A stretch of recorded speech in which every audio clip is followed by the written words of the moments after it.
Hello दोस्तों, आज हम पढ़ेंगे क्लास 10th का फर्स्ट चैप्टर जिसका नाम है वास्तविक संख्या। यह वास्तविक संख्या का पार्ट 5 वीडियो है। मैंने एक्सरसाइज 1.1 क्या कंप्लीट कर दिया। अब हम चलते हैं एक्सरसाइज 1.2 के ऊपर। तो एक्सरसाइज 1.2 पढ़ने से आइए कुछ देखते हैं। कुछ थ्योरी है, आइए उसको हम समझ लेते हैं। कुछ पॉइंट है उसको हम समझ लेते हैं। तो पहला हेडिंग दीजिए अभाज्य गुणनखंड। क्या अभाज्य गुणनखंड। अभाज्य गुणनखंड। तो क्या अभाज्य गुणनखंड, तो यहाँ लिखिएगा अभाज्य गुणनखंड निकालने के लिए दो विधियां हैं। अभाज्य गुणनखंड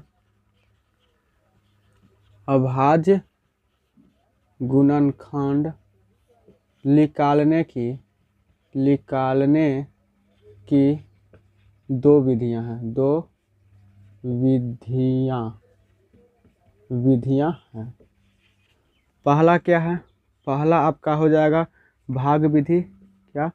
भाग विधि। पहला क्या है? भाग विधि, यानी कि डिवीजन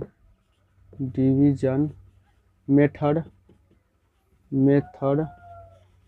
दूसरा है गुणनखंड वृक्ष।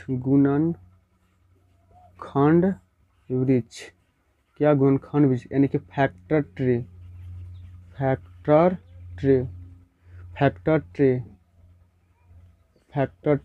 क्या? फैक्टर ट्री, ठीक ना। तो आइए देखते हैं भाग विधि क्या होता है। क्या? आइए देखते हैं भाग विधि क्या होता है। तो आइए देखते हैं भाग विधि क्या होता है। तो अभाज्य गुणनखंड के भाग विधि कैसे हम ज्ञात करते हैं। तो एक एग्जाम्पल लेते हैं। क्या? 420, इसको क्या कीजिए भाग विधि से क्या अब अभाज्य गुणनखंड निकालिए। तो कितना से लगेगा? 2 से। क्या बना? 2 फिर 1 0, फिर कितना से लगेगा? 2 से कितना? तो 1 फिर कितना हो जाएगा? 1 फिर 0 5 हो जाएगा ना। फिर कैसे लगेगा? 2 से नहीं लगेगा। अब कितना से लगेगा? 5 से। कितना? 5 से कितना? 5 से 5 दूना के 10, 5 दूना के 10, अब 1 21। फिर कैसे लगेगा? फिर लगेगा 3 से। कितना? 7, ठीक ना।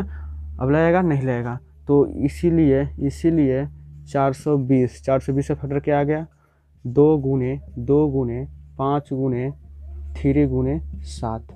तो क्या? 2 के पावर 2 गुने 5 गुने 3 गुने 7। यही क्या हो जाएगा? अभाज्य गुणनखंड। क्या हो जाएगा?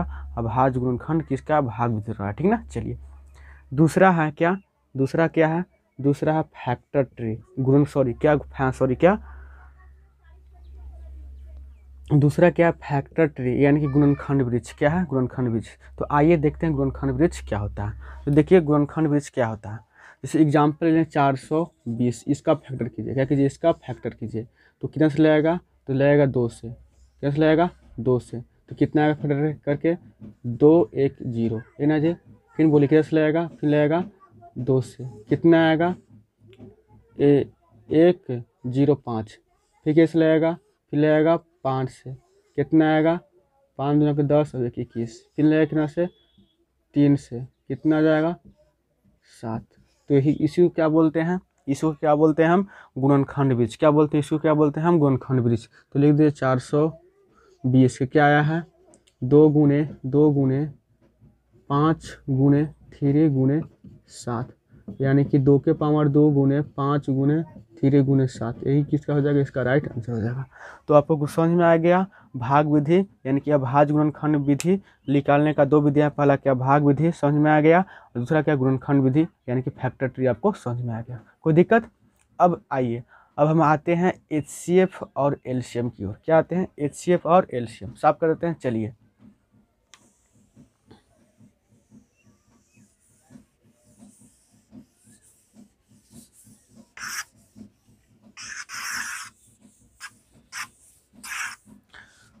अब आइए मसह। क्या? मसह और लसह। क्या? यानी कि HCF and LCM। HCF and LCM। तो आइए मसह। तो मसह का मतलब क्या होता है? मसह इसको इंग्लिश में बोलते हैं, हिंदी में इसको क्या बोलते हैं? इसको हिंदी में बोलते हैं महत्तम समवर्तक। क्या बोलते हैं? महत्तम समापवर्तक। महत्तम समवर्तक, यानी कि highest highest highest common common factor. Highest common factor, highest ई नाम से सिर्फ है जी, हाईएस्ट क्या नाम से है, हाईएस्ट यानी कि बहुत हाईएस्ट में बड़ा, और कॉमन यानी कि इसमें क्या, उसमें से कॉमन होना चाहिए, फैक्टर होना चाहिए, ठीक ना। चलिए यही क्या होता है मस्सा, ठीक ना। हाईएस्ट सिर्फ नाम कहते हैं, ठीक ना, इसमें हाईएस्ट होगा लेकिन क्या कॉमा, इस सब में क्या है, सब में क्या होना चाहिए, कॉमा होना चाहिए, ठीक ना। और क्या इस सबका फैक्टर होना चाहिए, ठीक ना। तो लसा, आइए लसा देखते हैं। लसा, लसा का मतलब क्या होता है, लघुत्तम समापवर्त्य, लघुत्तम समापवर्त्य, वर्त्य, लघुत्तम समापवर्त्य, यानी कि lowest lowest lowest common factor, lowest common multiple, sorry क्या हो जाएगा, मल्टीपल मल्टीपल, ठीक ना। तो याद रखिएगा, मसा का मतलब क्या था, महत्तम समापवर्त्य, यानी कि हाईएस्ट कॉमन फैक्टर, हाईएस्ट सिर्फ नाम का, ठीक ना, ठीक ना, यानी कि गिनती किस में आएगा, लोए में आता है, ठीक ना। इसमें क्या लगो, लोएस्ट सिर्फ ये भी क्या नाम का, लेकिन इसमें क्या हाईएस्ट रहता है, ठीक ना। चलिए, और कॉमन और मल्टीपल रहेगा सारे अंक से, ठीक ना। अब देखते हैं, कोई दिक्कत, मसा और लसा का अर्थ मीनिंग समझ में आ गया। अब देखिए, अब हम सीखेंगे अभाज्य गुणनखंड विधि द्वारा मसा और लसा निकालना। क्या सीखेंगे, अभाज्य गुणनखंड विधि द्वारा मसा और लसा ज्ञात करना। चलिए साफ करते हैं इसको। चलिए अब देखिए, अभाज्य गुणनखंड विधि द्वारा मसा और लसा, तो हम अभाज्य गुणनखंड विधि द्वारा मसा और लसा कैसे ज्ञात करते हैं। आइए एक प्रश्न लेते हैं। क्या प्रश्न क्या है, 12 और 48, 12 और 48 अभाज्य गुणनखंड विधि द्वारा क्या निकालना है, मसा और लसा। आइए देखते हैं। तो पहले 12 के आप फैक्टर कीजिए, कितना आएगा, 2 से 6, फिर 2 से 3, और फिर क्या 3 से लगा दीजिएगा 1, ठीक ना। 48 को तोड़िए, कितना से लगेगा, 2 से 2 4, फिर 2 से लगाइए 12, फिर 2 से कितना हो जाएगा 6, फिर 2 से 3, फिर 3 से 1 बार में, ठीक ना। तो बताइए 12 का फैक्टर क्या आया है, 12 का फैक्टर क्या है, 2 गुने 2 गुने 3 गुने 1, यही ना है जी। फिर क्या 48 का क्या है, 2 गुने 2 गुने 2 गुने 2 गुने 3 गुने 3। अब क्या बोलता है, अब देखिए क्या, मसा की बात करें, मसा की बात करें, क्या मसा की बात करें, तो मसा की बात करें तो जो मिल गया उसको मिला दीजिए, जो मिल गया उसको क्या कीजिए, मिला दीजिए। देखिए मिल रहा है ना, इसको मिला दीजिए, मिल रहा है ना, हाँ एक 3 मिल रहा है, तो जो मिल गया ना वही क्या मसा हो जाएगा, ठीक ना। और एक एक मिलेगा जी, क्या एक भी मिलेगा, तो जो मिल गया वही क्या हो जाएगा, मसा, यानी कि क्या 2 गुने 3 गुने 1 मिल रहा है ना, गुना कीजिए, 2 दूना के 4, 4 दूना 2 दूना के 4, 4 दूना के 2 दूना के 4, 4 और 4 तिया 12, तो इसका मसा कितना आ जाएगा, 12 आ जाएगा। अब लसा की बात करें, लसा की बात करें तो जो मिल गया उसको भी लिखना है, और जो ना मिले उसको भी लिखना है, ठीक ना।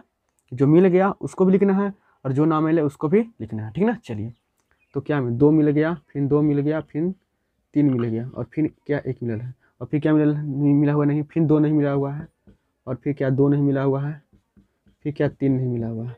अब इसको मल्टीप्लाई कीजिए, कितना हो जाएगा, इसको आप गुना कीजिएगा तो कितना हो जाएगा, 48, कितना हो जाएगा, 2 दूना के, सॉरी देख लेते हैं, 3 दूना के 6, 6 6 6 दूना के 12, 12 12 या 36, 36 36 दूना के 72, 36 दूना के 72, 36 दूना के 36 दूना के 72, 36 दूना के 3 दूना के 3 6 दूना 12 के 2 हासिल 3 6 72, 72 72 दूना के 72 गुने 2, यानी कि 2 दूना के 4 और 7 14, 144। इसका राइट आंसर कितना जाएगा, लसा कितना जाएगा, 144, ठीक ना। तो आपको मसा और लसा समझ में आ गया एक भाग विधि से। इसको ऐसे न लिख करके इसको ऐसे भी आप लिख सकते हैं। देखिए या बात करें 12 के, क्या फैक्टर 12 क्या है जी, 2 गुने 2, यानी कि 2 के पावर 2, और गुने 3 और गुने 1।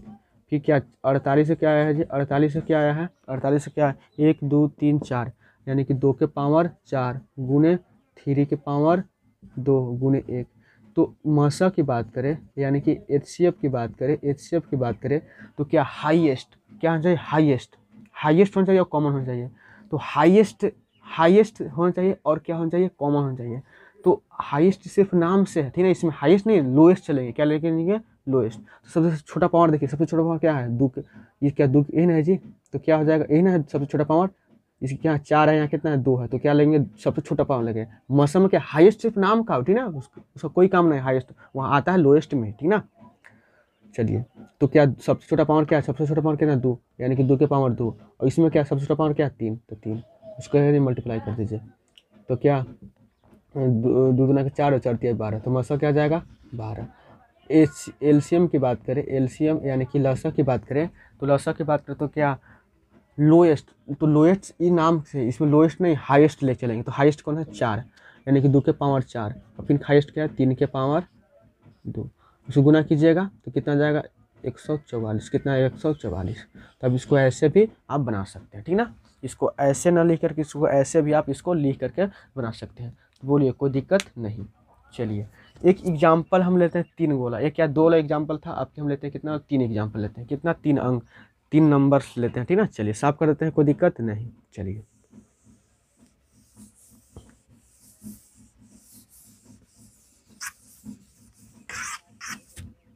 अब देखिए दूसरा एग्जाम्पल क्या लेते हैं, 12, 18 और 32, 12, 18 और 32। चलिए तोड़िए, 12 के तोड़िए क्या, 2 से तोड़िएगा 6, फिर 2 से तोड़िएगा 3, फिर 2 से तोड़िएगा 3 से एक बार में, फिर कितना 18 के तोड़िएगा 2 से 9 बार में, फिर कितना 3 से तोड़िएगा 3 बार में, फिर क्या 3 से तोड़िएगा एक बार में, फिर क्या 32 से तोड़िएगा 2 से 16, फिर 2 से 8, फिर 2 से 4, फिर 2 से 2, फिर 2 से 1, यही ना जी।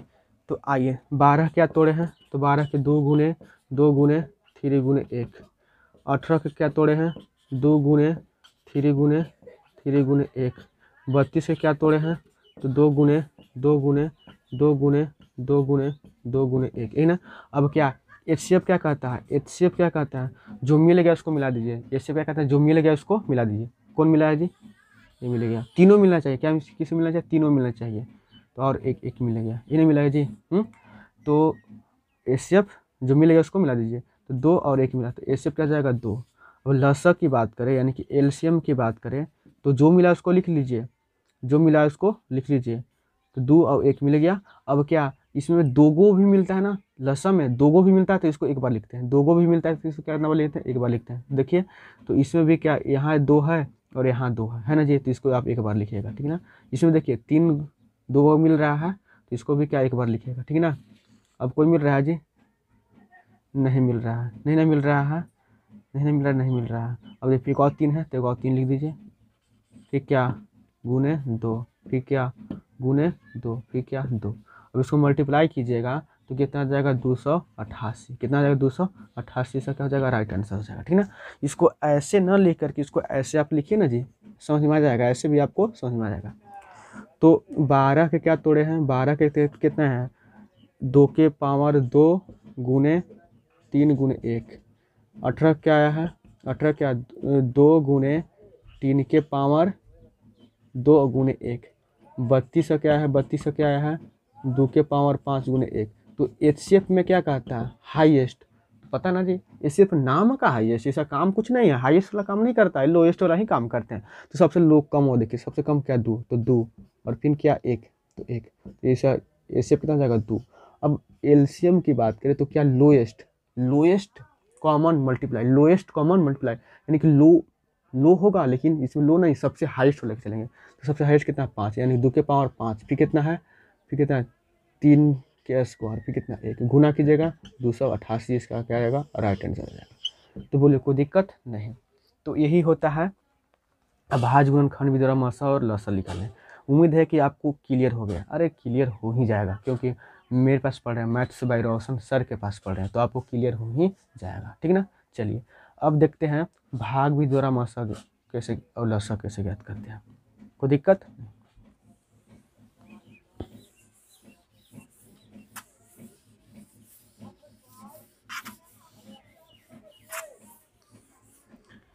चलिए अगला हेडिंग लीजिए, भाग विधि द्वारा, भाग विधि द्वारा मस और लस, भाग विधि द्वारा मस और लस।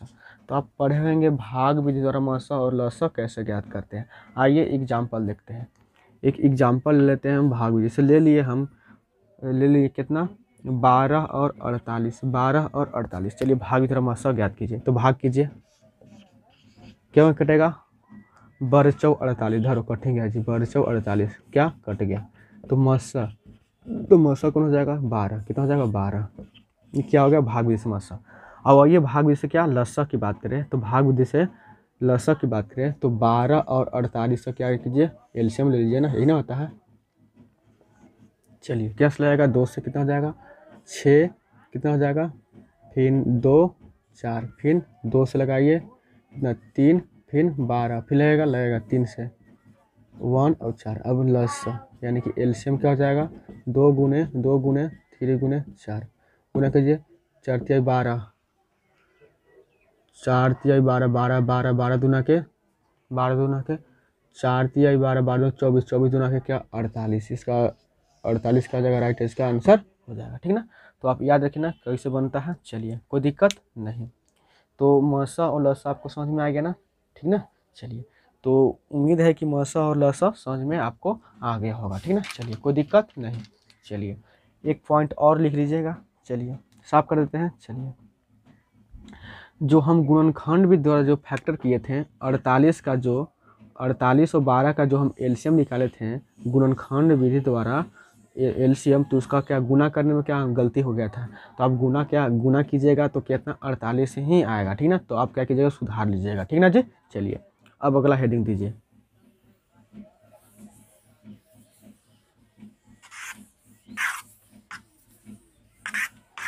चलिए अगला हेडिंग है, मान लीजिए माना ए और बी दो धनात्मक संख्या है। माना ए और बी क्या दो धनात्मक संख्या है। तो ए और बी क्या दो धनात्मक संख्या है, तो आपसे क्या फॉर्मूला पूछेगा कि दो संख्याओं का गुणनफल क्या हो जाएगा बराबर HCF गुने LCM, ठीक ना। तो आपसे पूछे कि दो संख्याओं का गुणनफल क्या होता है HCF गुने LCM, ठीक ना। अब चलिए HCF की बात करें तो HCF की बात करें तो क्या हो जाएगा दो संख्याओं का गुणनफल बटे LCM, क्या LCM, ठीक ना। ये फॉर्मूला हो गया और एक फॉर्मूला ये हो गया, ठीक ना। चलिए अब LCM की बात करें तो दो संख्याओं का गुणनफल बटे HCF, ठीक ना। तो यही क्या 3 फॉर्मूला यहाँ से बनता है अगर ए और बी क्या दो धनात्मक संख्या है तो, ठीक ना। चलिए तो हम अब इस वीडियो को यहीं पे एंड कर देते हैं। कल हम क्या पढ़ेंगे एक्सरसाइज पढ़ेंगे, ठीक ना। तो चलिए हम इस वीडियो को यहीं पे एंड करते हैं। Thanks for watching the video. जिन्होंने मैथ्स बाय रोशन सर को सब्सक्राइब नहीं किया सब्सक्राइब कर ले, ताकि मैं जो भी वीडियो बनाऊं उसका नोटिफिकेशन आप तक पहुंचते रहे। जय हिंद, जय भारत।